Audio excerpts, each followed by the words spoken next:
How can you be more generationally fluent? Because the truth of the matter is that all of us think and communicate and receive messages based on the generation in which we were born into most of the time. How many people buy into the concept that you need to be sensitive to people of different religions, different races, different socioeconomic groups? If you work in health or if you work in mental health, that is drilled into you. You've got to be sensitive. No, but we're not all the same. We're all different. We all come from different backgrounds. Generational awareness is the same issue, and it's finally coming to the point because we have so many different generations working and living at the same time that it's becoming a new area of diversity that we really have to master.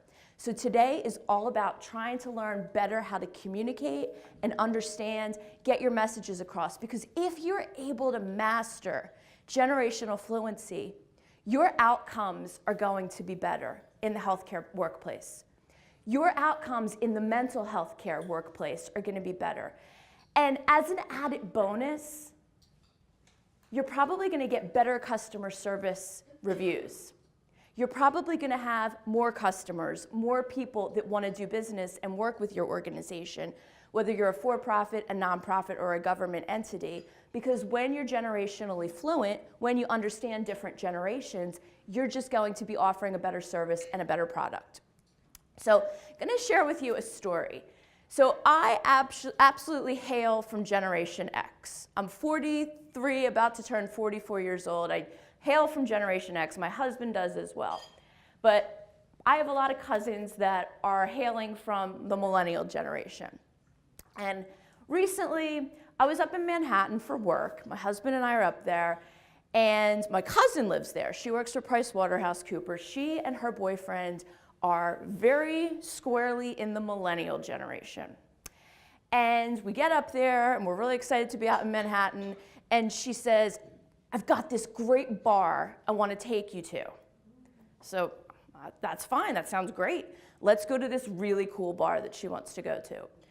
So we get ready, we get in the cab, we get there, and there's this huge line out the door. And I look at her, and I look at my husband, and I say, well, I'm not waiting in that line unless it's Studio 54. Well, there's only certain people in the room laughing, right? You get that. There's a lot of people that probably don't understand that reference. And guess what? My cousin, Elizabeth, did not understand that reference. Her boyfriend, Josh, did not understand that reference. So for those who did get it, what was I trying to say to my cousin? It's not worth it. So Studio 54, back in the 70s and the 80s, was this really hip, really hot club. But if you're younger than Generation X, you're not going to understand that reference. And it made me think about how often we do that in healthcare and mental health and every area of service. We use references that people of different age groups don't understand, don't get, and it excludes folks. And in this case, of course, it really wasn't a big deal. I explained it. She didn't think it was that funny, to be honest with you. And I said, you know what, we need to move on. We need to go somewhere else. So we went somewhere else that wasn't quite so hip and quite so cool, but there wasn't a line. I was happy with that. But the point is, how often are we doing that? How often do you have a Studio 54 story where your message completely missed the boat with the patient, with the client, with the caregiver, and it had to do with generational disparity? Are you using references with the grandchildren of your patients and they are looking at you like, what are you talking about? Maybe you do that if you're a baby boomer. If you're a millennial, are you using technological language that the traditionalists and the baby boomers are not wrapping their head around? We all have to constantly be checking ourselves for, are we making sense? It's same thing. We think about jargon we use in health and mental health. What kind of jargon, what words do you use sometimes that people look at you and say, what the heck is that? What kind of jargon do you use?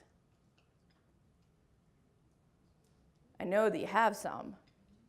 Yeah. I notice almost all the acronyms we use in medicine and assisted living, people don't know what. Absolutely, the acronyms. We use them every day. We use all these acronyms. PRN, right? That's one. PRN, that's an acronym that we use or a shorthand that we use, and people maybe don't understand what that means. And we take for granted. MDS, we use that. What else? POA, power of attorney. DNR, do not resuscitate. We use these terms and we think, oh, everybody understands them. And it's the difference between having a background in health and mental health versus not. We have to apply that same logic, that same understanding that if someone's of a different age group, that you want to just be a little bit more careful. Because if you are a little bit more sensitive and you take a little bit more time to choose your words, to choose your references, people are going to understand directions better. They're going to understand treatment options better. They're going to understand what your services are, what your availability is to them. But also, it's going to impact how their outcomes come out for clinical. Are they getting better? Are they feeling better? If somebody obviously doesn't understand the language or the directions that you're giving them, that's going to put them at a disadvantage. And again, not just their clinical outcomes, but how the patient, how the client, they review you, which is such a big concern right now in our marketplace, isn't it?